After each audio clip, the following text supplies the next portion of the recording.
Welcome to Our Montana. I'm Mike Penfold. I've got a darned important program to visit with you about today. Did you know that 10% of the wealth in this country is consolidated in 10% of the people, and they have 2/3 of the wealth of everything in this country? The lower 50%, which includes a lot of us, have 2.5%. Why in the world do we have this disparity? And this administration is going to take $1 trillion out of healthcare and give that $1 trillion to people who are already wealthy. Does this make sense? No, the New England Health Organization did a study, and they found that people who do not have health care are 25% more at risk at dying. We're going to be killing people. This doesn't make sense. If you have heart problems, you're undiagnosed. If you have all kinds of different things like cancer, and it's not treated early, you know, it's a death sentence for people. Why are we doing this? This does not make sense. I woke up the other morning,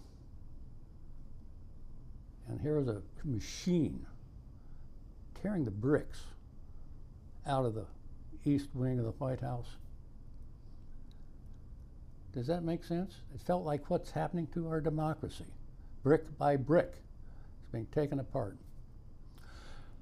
Here recently we had a really important demonstration, a peaceful demonstration by Yellowstone Indivisible. And my guest is Elizabeth Kalich. Elizabeth, I'm so glad to have you. Oh, Mike, thank you so much for having me. I'll bet you you're past. You didn't know you were going to be doing this, did you? I did not have this on my bingo card, Mike. Yeah. Has it been pretty much a burden? A burden? Mm-hmm. It's been an honor.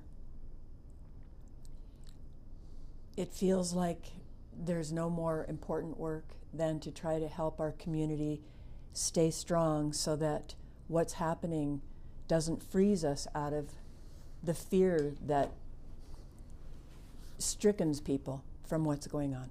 Mm-hmm. Do you think a lot of people are panicking now? I think fewer, actually, Mike. Mm-hmm. I think people are transitioning that fear into action. Yeah. This demonstration, peaceful demonstration, is kind of a sample of it, isn't it? Absolutely. Yeah. I felt, you know, I think I'm a little bit like other people, so frustrated that we can't get our teeth into this, what's happening. But that demonstration kind of gave us a chance to do something. It did. Along with the fear is the frustration and the anger about not having control over what's happening in our communities and in our country. And last Saturday at No Kings 2, people channeled that frustration into action, and we, with pride and joy, assembled peacefully and used our voices to prove that we still have our First Amendment rights. Mm-hmm. We will not be silenced, and we the people are greater and stronger, and our numbers are larger than those who don't want to have representative government. I think that's true. You take a look at every issue that you can think of, and people are really against what this administration is doing. And the polling has this, yeah. You call it an administration, the level of corruption defines it as a regime. The people that are polled are overwhelmingly putting this regime and their policies so deeply underwater. Yeah. They are very unpopular. Can you imagine that this guy in the White House wants to get $230 million because of the prosecutions that were going on that he got away from because he got elected president. Hey. The level of corruption is amazing. about as deep as the level of incompetence and cruelty. I don't know which is greater. Yeah. Yeah, I know. I've been reading a little bit from psychiatrists and so on, and they believe that this man has some personality disorders. Oh. That he's vindictive and he's hurting people, and he seems to like to hurt people. Sadly, the psychiatrists who have done what they call answered that duty to warn have told us that we're dealing with a malignant narcissist that has sadistic tendencies. He delights in cruelty, and that's what makes it scary. But knowing that we have a criminal that professionals are calling psychopathic will help us to stay strong, because the good people don't want what's going on, and we will prevail. I think that's the case.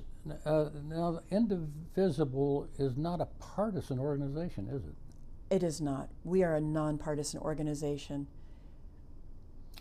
So, do you think?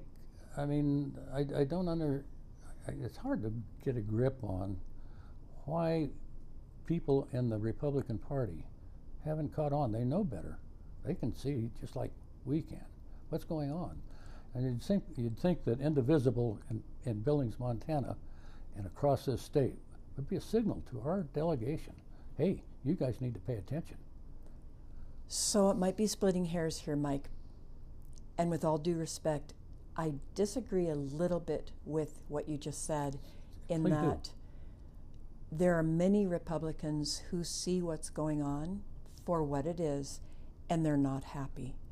They don't like the tariffs. They don't like the cruelty to our neighbors. The delegation, the Republicans who are elected officials in Congress, they've shown signs that they know what's going on but don't care, because what's going on benefits their pocketbook. And that's been made clear to us as well by our efforts to reach out to our elected officials so that they can hear the voice of their constituents and represent us in Congress, and they refuse to do that. I think you're right. There's a lot of people I know that are conservative that don't like what's happening now, and they have voted Republican, but now they're beginning to question that. And more than question it, they're fed up. Yeah.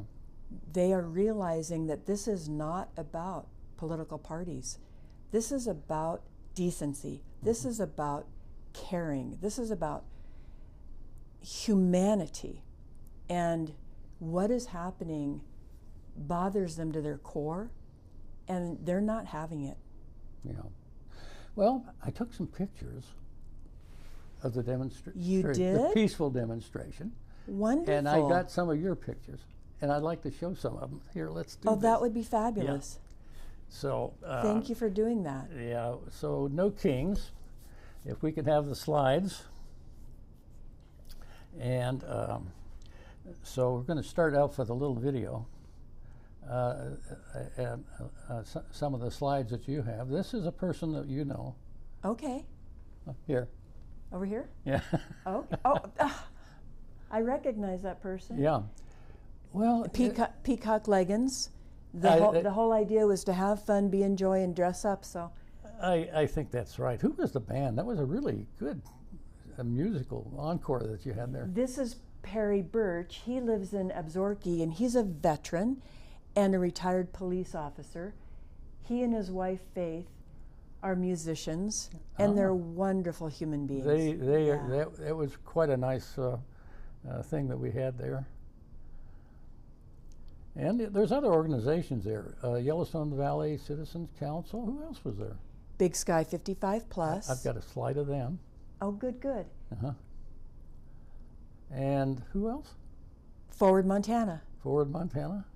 That's a group that works hard to get the youth involved in just voting, and voting according to the issues that they are dealing with affordable housing, clean environment. So we want candidates that care about what the youth cares about. Yes. So Forward Montana sponsored us. I saw a number of signs, religious signs. Oh, did you? Okay. Yeah. Okay. So I don't know if you had religious organizations there, but there's certainly a lot of Christians, I'll say that. Okay. You know, here's a picture of people dancing. It was kind of a joyous, and I mean, it was kind of, Elizabeth, you were busy during the whole thing, but I was in the crowd, and it seemed at times to be joyous, but also deadly serious from people that I've interviewed here. You know, when there is a tyrannical, dictatorial, cruel regime, when there is an authoritarian breakthrough, it's been proven by political scientists throughout the world, when we stand up peacefully and joyfully, there's nothing more powerful. Yeah. Because they want us to be afraid and they want us to be silent. They see when we're dancing and we're communing and we're supporting one another that they're not getting to us. Yeah. That's important. Look at this lady here. That's wonderful. And that's so good. She came from Utah. Oh, really? She was visiting. Came here from Utah? Oh, my goodness. She spoke with me. I think this was the largest peaceful demonstration Billings has ever had. Think about that. Mike, not just Billings. Oh. I think that you could say that about just about every community that had a rally, a gathering, a demonstration, and you absolutely, without caveat, can say it is the largest peaceful demonstration in one day that this country has ever had. That's right. I know they're saying 7 million, and now they're saying 8 billion. I guess information keeps coming in. It does. The numbers keep coming in from pockets of places where they didn't register their rally and hundreds of people showed up. To have their voices heard and to let everyone know that we're in solidarity. We want representative government. Yeah. Well, just some slides here of some of the activities. So many people. There's that couple that came from Utah. That's wonderful. Oh, did they come from Utah? Yeah. Oh, good gracious. Huh? And there was a lot of chanting going on, wasn't there? And you led a lot of it, the chanting. That helps us feel like we're using our voice as one, doesn't it? Yeah. It looks like a petition is being signed here. Yes, the Helena Indivisible had us, and when I say us, I mean over 20 events in Montana alone. Mm-hmm. We had petitions that Yellowstone Indivisible is going to deliver to our members of Congress and our governor, telling them that we want them to come out publicly to denounce any kind of dissension of our First Amendment rights, to denounce that there is free license to do what they want without the consent of Congress and the people. Mm-hmm. Congress has the power of the purse, and this regime has absconded with it. Yeah, they have. And we have told our delegation that this is their responsibility. They should not abdicate their responsibility. They've abdicated it, haven't they? It's just amazing. Unconscionable. Yeah. So we want to speak up loudly and let them know they need to do their job and listen to us. And they need to come out publicly for our constitutional rights. So those petitions are going to be given to our delegation? Right. That's good. And our governor. A considerable number of old people there, but also young people. It was a good mix. It was a spectrum. There were a lot of younger people. It was really a good spectrum. And then people like me with white hair. Yeah, and me. Yeah.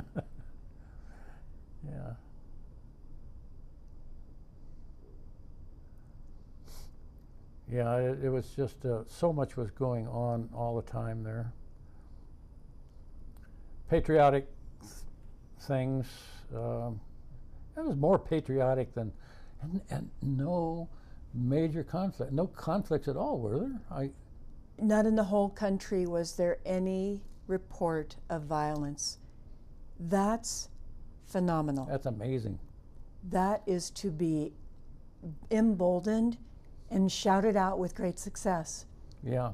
Usually somebody comes in and wants to cause this is some of the costumes that were there. Wasn't the frivolity just wonderful? It was great. It was great. I don't know what these things are all saying. There's Cookie Monster.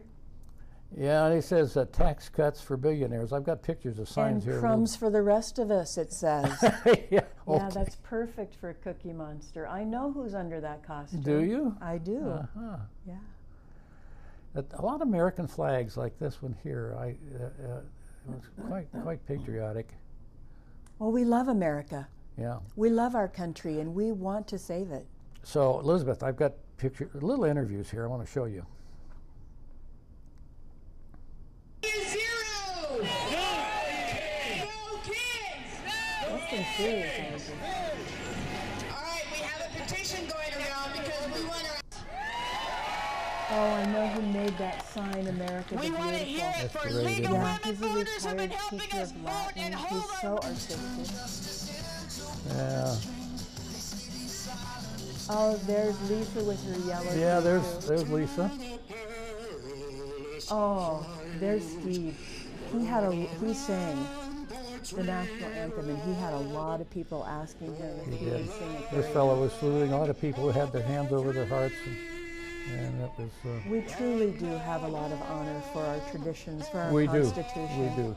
People are basically patriotic. We care about this country. 100%. I believe in freedom of speech. We have not been I hope the represented sound is properly clear. by the President of the United States. He needs to abide by the Constitution, not by authoritarian rule. I think it's important to be here, again, to defend democracy, to defeat fascist ideology, and for future generations, and to preserve democracy. It's important for me to be here because we have a guy that holds the office of president that is one of the most un-American people I've ever seen in my entire life. Cares nothing about the people of America, only about himself. Our elected officials are supposed to represent everyone, regardless of whether they're Republican or Democrat. They're supposed to help the people of this nation.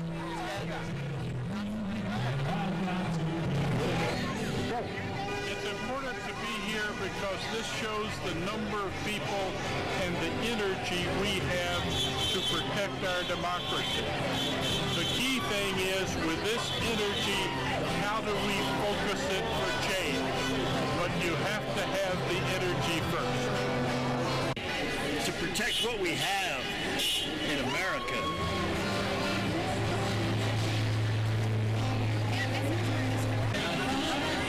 It's important to stand up for what we fight for and what we stand for. There are no kings in America. This is a free country, free speech, and free ideals. We need to hear from the people. We have to stand up for what we believe in, and we believe in freedom and no kings. Silence is accepted! We believe in democracy, we believe in voters' rights, and if more voters are heard, then the will of the people will be heard and more accurate. I'm here to tell people that Jesus is king.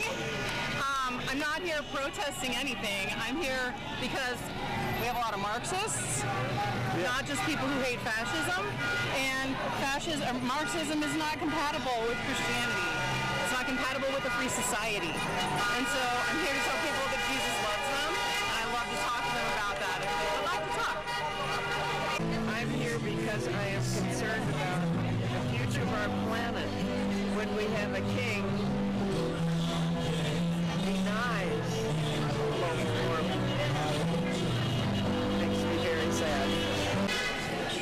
Everything that I've always believed about the country where I live is about how fortunate we are in this country to live in a democracy. And I feel that we are losing that. Like, democracy is being taken away step by step. But democracy is not a given. It's not a static thing. We have to fight for it every day and maintain it. It's something we keep by the choices we make every day. And I'm here standing up for democracy. Because I'm a 79-year-old 1960s hippie freak. And my generation had to be 21 to vote. And I could not wait to vote. And when I turned 21, I registered to vote. And I have voted in every election that we've had that I've been able to get to since I was 21 years old. And I'm a woman, and I have watched my freedoms appear and disappear. And I'm sick and freaking tired of being a woman who doesn't have any right to be who she is. So if I'm a woman, what's the big deal, dudes? Wake up. We're the other half, and without us, you guys would have nothing. So anyway, that's one of the big reasons I'm here. I want rights back in this country. The freedom to protest and not be called... I hate America so much that I'm out here protesting I hate America. Okay? This is the only country that has made democracy work in a fashion that was relatively difficult to do, but we grew up in it, and now these people who lie and cheat and steal want to take that away from those of us who pay their salaries, and I disagree with that. To support the movement. The Chippewa, the Cree. Okay, I'm here to stand up for my rights, Let's take a minute and acknowledge the land we're standing on. Should all be equal. We'll start with our It first shows song. it. Here's Thank Hannah you. Patterson. That's all. To stand up for my rights, free speech, free assembly, my country. We got some friends coming from both actions. Well, I am here because I am so concerned about the future of America. It's the first time I've ever been afraid for our democracy and have not had confidence in our future. And we have to do something, and it's so frustrating for there not to seem to be anything we can do. Hopefully it will continue to build and we can not lose what we've taken for granted. Elizabeth, I took a few. The signs were kind of creative, and I thought I would just show a few of the signs that were that were there. I liked this a lot. It said, "Anti-fascists are now our domestic leaders," was one sign, and I see some other. Hate. We never make us great. Will never make us great. Just so many signs that were good. Mike, there was art, there was dancing, there was creativity, Yes. there was community. There were a lot of different voices, opinions, and perspectives shared with respect. People just care and wanted to show that. You know, Elizabeth, it's a year till the elections, and they're doing everything they possibly can to sway the election, so this guy gets support in the House of Representatives. And I don't know what we do. What comes next with your organization and nationwide? This last demonstration, this peaceful demonstration, is going to be a hard one to follow up on. Those are all good points. And earlier you made the point of the symbolism of our East Wing being destroyed, where everyone can see that that is what's happening with our democracy. And you mentioned brick by brick, to quote you. And what's been happening that we can help on a local level in every community is that the brick and mortar of our democracy is truth and trust. And if we can treat each other with kindness and reestablish trust in our neighbors, and we can take the effort to fact check information before we spread it, whether it's on social media that's so important. or verbally, then we can reestablish the truth and the trust, the brick and the mortar, that is absolutely the foundation of a functioning democracy. Over the past 40 years, there's been a erosion of both truth and trust, and every community has the responsibility to reestablish both truth and trust by fact-checking, stopping ourselves when we say something to ask, did we get at least 2, if not 3, reliable sources for this information that we're sharing? Yeah. And are we treating people in such a way that we are helping them feel as though we're developing trust? How do we earn each other's trust? It's as basic as that. Yeah. Elizabeth Kalich, thank you so much for coming. Thank you so much. I really appreciate it. I really appreciate you so much. You're doing important Thank you. work. I want to tell you You that. are as well. Thank you you so much.